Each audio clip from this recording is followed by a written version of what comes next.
Hey, Class 1A, this is Captain Yeet here for you for another My Hero Academia Season 6 episode review. This is going to be My Hero Academia Season 6 episode 20, episode 14, titled Hellish. So, let's get into it. So, this episode starts off with Free Deathstroke and some lady in a car. Now, the public, I forget what the name was, basically the organization that the organization that had Hawks going undercover, almost at a manga spoiler there. The organization that had Hawks go undercover in the League of Villains, they called up Redefsto's company because they said with everything happening with the villains and all this destruction, they need their help with all the machines and gadgets that they made. Redefsto seems pretty happy because he said if we can get into this, like we can make this deal happen, then hey, we can find some sort of back door that can like hack into the systems. We can figure out exactly who this person was, like infiltrating the League of Villains. They didn't know yet. This was a flashback. Like he's really happy to make this deal work, and he's like really happy because if the deal does work, then his whole dream that his father had can come to fruition. And then we get the new opening. The new opening is good. I like it. It still hasn't beat opening 2 yet. No opening so far is beat opening 2. The closest that ever got there. Some maybe opening the first opening in season 3, that was pretty good, but it's not beating opening 2. Opening 2 was still my favorite My Hero opening. Anyway, with this new opening, obviously we get new visuals of the stuff that's coming up later on in this arc. It looks really cool. They animated all this stuff really well. The coolest scenes, I would have to say, is like the very end of all the class when they're looking at Deku. We get to see Deku in his like new, well, it's not a new costume, but it's his costume sort of tatted up and sort of rusted and kind of all messed up when he does what he does later on this season. I don't want to spoil anime onlys, but you know, the manga readers, you know what he does and why his outfit looks like this. So we do get to see that pretty looking nice in this opening. I was surprised that they showed it because, you know, just seeing like this outfit in general, I'm like, man, that's somewhat spoily, but I guess you don't really know what's going on, so I guess it's not.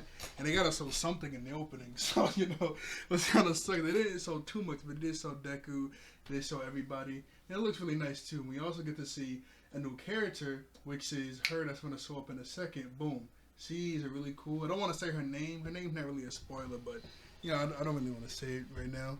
And then, like I said, sorry.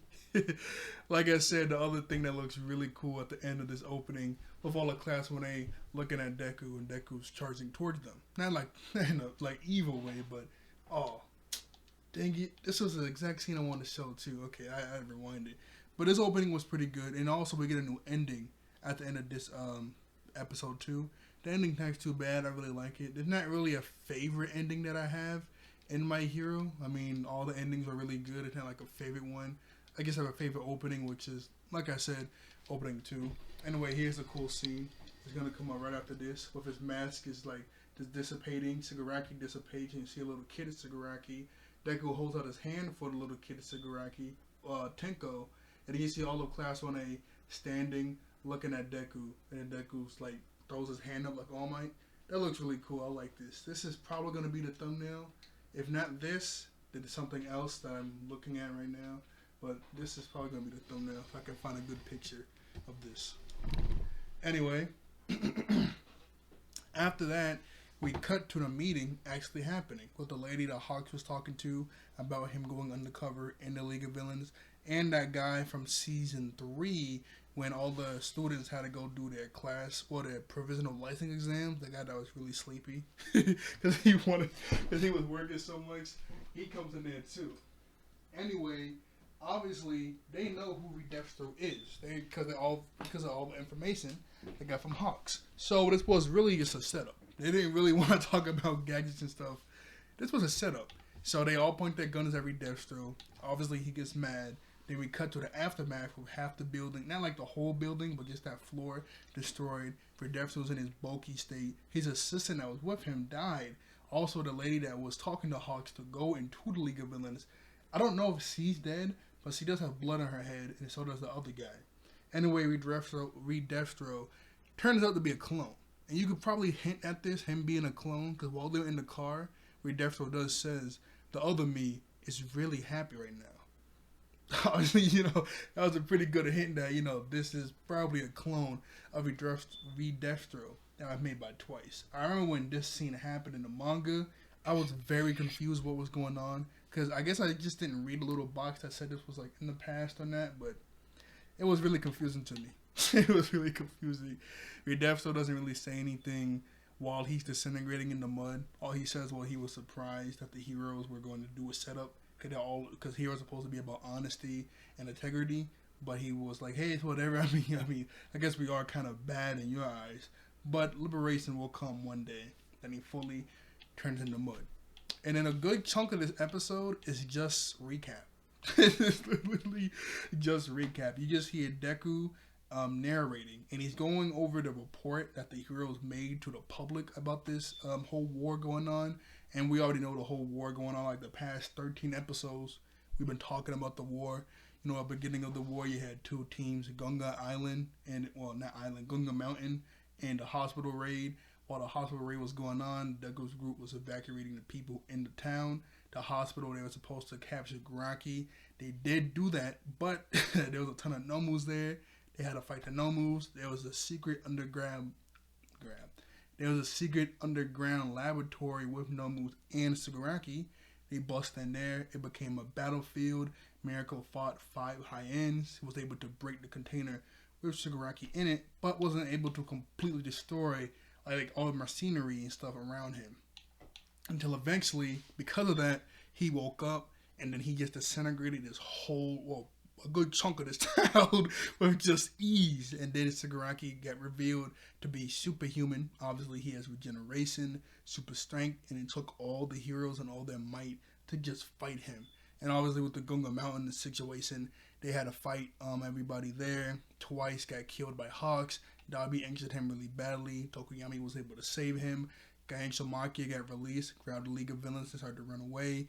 The heroes there, even with everybody charging at Ganshomakia, just wasn't enough to contain him. So this like contained fight at Gunga Mountain was spread out. Well, the fight, quote unquote, didn't spread out into the towns. It was just Ganshomakia just running, just destroying all these different towns, just bulldozing through them. Which is pretty bad because he is gigantic. And, you know, he doesn't care about anybody but Shigaraki and All For One. He was just tearing through this whole city. Well, you know, multiple cities to get to Shigaraki, which is a lot of destruction. That is very, very bad. And let me cut to who I am because, like I said, he literally stakes every single thing that happens. So a good chunk of this first part is just recap. Anyway, then it cuts back to, you know, the hospital scene in the last few episodes that I reviewed with Dabi revealing himself as Endeavor's son, with Mr. Compress nearly killing himself, him getting away. What else? Mr. Compress, Dabi, Best Genius, he came back, so did Mirio. Like a lot of ups and downs during this war, but as Shigaraki was able to escape with some of his people too. And then we get the eye catcher for this episode, which is Deku and Umuraka, and I think we seen Deku's and Umuraka's already. But when I saw them pop up, I'm like, do they look different? They look a little different. I don't know. I don't know. But part of me was like, they kind of look different, but at the same time, they don't. And they also mentioned that in the report that went out to the public about this whole war, they completely erased that any provisional license exam students, any students, did not help out during the Shigaraki fight. So they erased Deku's, Bakugo's, and Todoroki's. Well, he only mentioned Deku. He only mentions himself, Bakugo, and Todoroki's contribution. Okay, there we go. He only mentions himself, Bakugo's, and Deku's involvement. I'm gonna say involvement. He only mentions himself, Bakugo, and Todoroki's involvement in the Shigaraki fight, but not Nejiro. Well, Nejiro's a 30 years, so I guess that'd be okay. So is Mirio. Oh yeah, he doesn't mention Ida. Ida didn't like really help out with the Shigaraki fight, but he still was helping out in the fight. But he says, you know, but in the record, it ain't completely erased that any students helped. Only the pros. So they did not say any students helped in this fight. I mean, they weren't supposed to in the first place. Deku just came out of nowhere and they let them. Obviously, you still don't want to say that they let students helped out, so they just erased that out of the documents. The public doesn't really need to know about that. So they just completely erased that out. And I'm looking at the screen because the eye catchers are coming up. We've seen these before. I'm pretty sure these are the exact same one we already saw, but just in case they're not, I don't know. Because when I watched this, for some reason, I thought they looked different.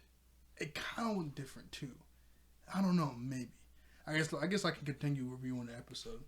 Deku also mentions about how he, All for One was somewhat controlling Shigaraki. All for One was really gung-ho of stealing One for All. And it looked like Shigaraki really wanted somebody to help him while they were in that Vestige world. Even though he's a villain, he really looked like he wanted some help. And then, okay. I know it's coming up really. Okay, there we go. As soon as I said it. Boom, baby. Literally, as soon as I said it, it popped up. So we got Deku, and then we also got Umuraka. Like I said, I'm pretty sure we already got these, but just in case, here's what they look like. Really good. I love these new seasons. I hope they keep these in the next season. These eye catches. Anyway, after that, Deku explains about how they sent Mr. Compress to the hospital because he injured himself pretty badly before sending him off to jail. They also captured Gang Tamaki. It took 2 gigantic military helicopters to take him out of here. They also arrested Dr. Garaki. They also arrested any incapacitated Nomu so they could study them. They also captured a ton of the technology and lab equipment that was left. Not a lot left after this whole war, but anything that was still intact, they took back to their home base so they can investigate it to see exactly how he made Shigaraki the way he is. We cut back over to Gunga Mountain. They captured Reed Deathstroke. He's in jail. And, not Sir Night Eye. What's it? The ninja guy. Thousand Piercing. What was his name? I know it. Eggshot. There we go. That was loud. My man. Eggshot. He's the one that took out Reed Deathstroke. And he's in jail. And we already saw Gaten. He got taken out by Cementos. And he's in jail too. And also Trumpet. He's in jail. They got captured. Deku also mentioned about how they were able to capture 16,000 plus liberation people and villains, plus, in that big chunk of number, also the heroes that sympathize with the villains. 16,000 plus, but 132 villains were able to get away. 16,100, obviously you don't want any of the Liberation Front or villains to get away, but 16,000 is really good, especially when you only see 132 villains get away. That's not bad. Obviously, they need to find those 132 villains and lock them up. But 16,000 plus, that's not too bad. That is not too bad at all. Then we cut back to real time with some actual stuff happening.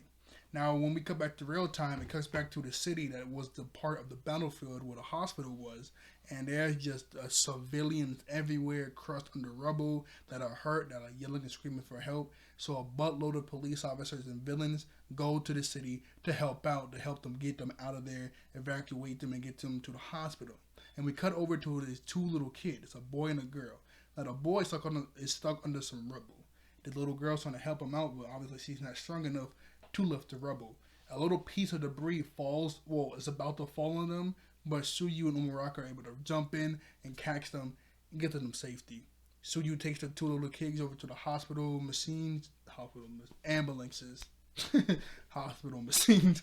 Takes them over to the ambulances, or Umuraka goes to run around to help out anybody that's left. And it's kind of funny because, that piece of debris was very close to hitting those kids. Even Umuraka was like, whoa. That was kind of, even she was like, that was kind of close. It's like, we almost didn't make it. Look at her face. She's like, whoa, that was kind of close. We almost did not make that. Whew, that could have been bad. That could have been real bad.